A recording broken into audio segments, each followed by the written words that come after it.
Hello guys, welcome to my new blog, face to face blog है गाइजहरू।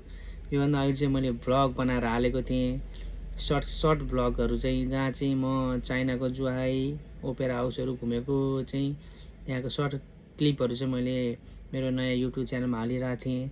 तर यो face to face चाहिँ मैले पहिलोचोटि बनाउँदैछु। किन बनाउँदैछु भन्ने कुरो पनि तपाईँले मेरो क्याप्सनमा पढ्नुभयो होला होइन।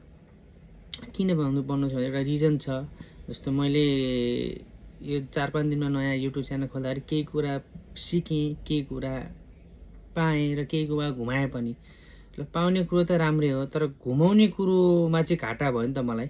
मैले के मिस्टेक गर्नाले चाहिँ मैले के कुरा घुमाएँ भन्ने कुरो चाहिँ म तपाईँहरूलाई सेयर गर्न आएको। मैले भएको समस्याहरू चाहिँ सेयर गर्न आएको। जुन समस्याहरू चाहिँ अब नयाँ बिगिनिङहरू हुन्छ नि, जो युट्युब खोल्न चाहनुहुन्छ उहाँले गल्ती नगर्नु होला भनेर चाहिँ मैले यो नयाँ ब्लग बनाउँदैछु।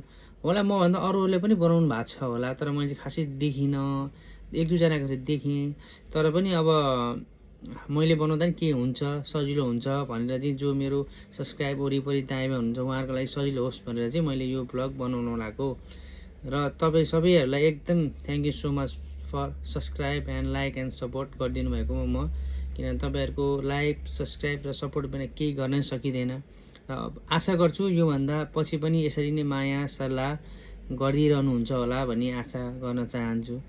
र अब चाहिँ म मेन पोइन्टमा आउँछु। तपाईँहरूको यो सब्सक्राइब चाहिँ अटोमेटिक घट्नुको कारण चाहिँ के हो, किन घटिरहेको हुन्छ त सब्सक्राइब? अब किनभने यो बिगिनिङ टाइममा हामीलाई त एक सब्सक्राइबको पनि कति भ्यालु हुन्छ नि त गाइज, होइन? अब कति एक्साइटमेन्ट भएर हामीले हेरिरहेको हुन्छौँ, कसले के गरिरहेछ, कस्तो भइरहेछ भन्ने कुरा हेरिरहेको हुन्छ नि त। हाम्रो एउटा सब्सक्राइबको त भ्यालु हुन्छ नि त। तर त्यो सब्सक्राइब गरेपछि चाहिँ पछि त्यो सब्सक्राइब अटोमेटिक तपाईँको हराउँदो रहेछ कि कति सब्सक्राइब भयो। जस्तै सपोज एउटा एक्जाम्पल दिन्छु। जस्तै मसँग 50 सब्सक्राइब भयो, तपाईँको 2-3 घन्टापछि तपाईँको 50 सब्सक्राइब घटेर 35-30मा आइरहेछ। अब किन आइरहेछ थाहा छैन। त्यो के गल्ती गरेँ मैले, होइन? त्यो गल्ती चाहिँ के भइरहेछ मबाट, मैले कहाँ मिस्टेक गरेँ भन्ने कुरा त मलाई त हुन्छ नि त। अब किनभने एउटा सब्सक्राइब कति भ्यालु छ हेर्नु। तपाईँहरूले समय खर्च गरेर मलाई दिनुभएको टाइम, तपाईँहरूले दिएको टाइममा त त्यो सब्सक्राइब हराउँदै जानु भने त मलाई घाटा भयो नि त। मलाई पनि अलिक फ्रस्ट्रेसन भयो जस्तो, किन भयो त्यो, किन भइरहेछ, मैले राम्रो गरिरहेको छु भन्ने एउटा कौतुलता हुन्छ नि त। यही कौतुलतालाई चाहिँ म एकदम प्रष्ट बनाउन आइरहेको छु। जो चाहिँ बिगिनिङ हुन्छ, जो नयाँ हुन्छ, उहाँले चाहिँ मैले भएको जस्तो समस्या चाहिँ भोग्नु नपरोस् भन्नको लागि चाहिँ मैले यो ब्लग बनाइरहेको छु। किन भन्दा एउटा सब्सक्राइब गर्दा नि मनमा एकदम नरमाइलो लाग्छ नि त। किन कति दुःख गरेर हजुरहरूले साथ सपोर्ट दिइरहनु भएको छ। एउटा सब्सक्राइब कमाउन कति दुःख गर्नुपर्छ, कति माया हुन्छ, होइन?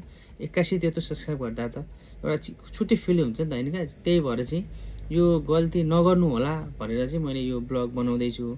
र अब मेन कुरामा म जान चाहन्छु। तपाईँको यो सब्सक्राइब घट्ने चाहिँ तपाईँको हाम्रो 3टा रिजन हुँदो रहेछ। 3टा रिजन। अब 1 नम्बरमा चाहिँ तपाईँहरूको एउटा सजिलो छ, किनभने सब्सक्राइब गरेको मान्छेले अनसब्सक्राइब गर्यो भने चाहिँ त्यो अटोमेटिक घट्दो रहेछ तपाईँको सब्सक्राइब, होइन? एउटा सजिलो सब्सक्राइब घट्ने। अर्को 2 नम्बरमा भनेको चाहिँ तपाईँको के हुँदो रहेछ भनेदेखि चाहिँ अब युट्युबले कुनै नयाँ फङ्सन लिएर आयो, फिचर लिएर आयो, केही सिस्टम वाइज केही अपडेट गरिदियो भने चाहिँ कहिलेकाहीँ त्योबाट पनि सब्सक्राइब घट्दो रहेछ, होइन? त्यो पनि एउटा नर्मल हो, त्यसमा हाम्रो हात हुँदैन। अब अनसब्सक्राइब गरेपछि त्यो पनि हाम्रो हात हुँदैन। तर तेस्रो नम्बरको चाहिँ मोस्ट इम्पोर्टेन्ट भन्न चाहिँ यही भन्न आएको गाइज म चाहिँ। यो चाहिँ के हो भन्दा यो चाहिँ आफ्नै गल्तीले गर्दाखेरि चाहिँ हुने रहेछ क्या। किन भन्दाखेरि हामीले नयाँमा युट्युब च्यानल खोल्दाखेरि चाहिँ त्यहाँ साइडमा हुन्छ नि त, सेयर गर्ने हुन्छ। हामीले सेयर मेसेन्जरमा, विच्याटमा, भाइबरमा, वाट्सएपमा हामीले सेयर गरेर हुन्छ नि साथीहरूलाई, ल मलाई साथ सपोर्ट गरिदेऊ, सब्सक्राइब गरिदेऊ भनिरहेको हुन्छ नि त हामीले साथीहरूलाई। त्यो माध्यमबाट चाहिँ सब्सक्राइब गर्यो भने चाहिँ त्यो सब्सक्राइब चाहिँ युट्युबले मान्यता दिँदो रहेनछ। त्यो चाहिँ तपाईँको 1-2 घन्टापछि चाहिँ अटोमेटिक डिलिट गरिदिएछ त्यो सब्सक्राइब चाहिँ। सपोज मान्नु तपाईँसँग 50 छ भनेदेखि तपाईँलाई त्यो 20जनाको थ्रु तपाईँले त्यो सेयर गर्नुभएको छ नि, 20जनाले सब्सक्राइब गरिदियो भने त्यो 20 चाहिँ मान्यता हुँदैन, तपाईँको 30मा झर्दो रहेछ। भनेपछि त्यो सब्सक्राइब गर्दा हामीलाई फाइदा भएन नि त, हामीलाई घाटा भयो नि त। यता सब्सक्राइब पनि घुमायौँ, उता साथीहरू पनि घुमायौँ। हेर्नुहोस् त, यति दुःख गरेर सब्सक्राइब गरिदिनु भएको छ, त्यो नि घुमायो नि त। त्यही भएर त्यो माध्यम चाहिँ तपाईँले त्यसरी कहिले नगर्नु होला। तपाईँले गर्नु नै छ भने आफ्नो आइडी चाहिँ युट्युबमा गएर सर्च गरेर नाम आएपछि बल्ल सब्सक्राइब गरिदिनु होला भनेर त्यो सिस्टमबाट जानुभयो भने चाहिँ सिस्टमेटिक तरिका हुँदो रहेछ र तपाईँको सब्सक्राइब एकदम राम्रोसँग बढ्छ, लिगल रूपमा हुँदो रहेछ होइन। यदि तपाईँहरूले चाहिँ त्यो माध्यम युज नगरेर जो चाहिँ सेयर गरेर चाहिँ ल मेरो फलो गरिदियो, मेरो सब्सक्राइब गरिदियो, यो गरिदियो ऊ गरिदियो भने चाहिँ त्यो चाहिँ हुँदो रहन्छ। त्यो चाहिँ मैले पनि मिस्टेक गरेँ त्यो चाहिँ, त्यही भएर मैले 20-40 सब्सक्राइब घुमाएँ। त्यही सब्सक्राइब चाहिँ तपाईँहरूले पनि घुमाउनु नपरोस् भनेर चाहिँ मैले यो भिडियो बनाएर आएको हो।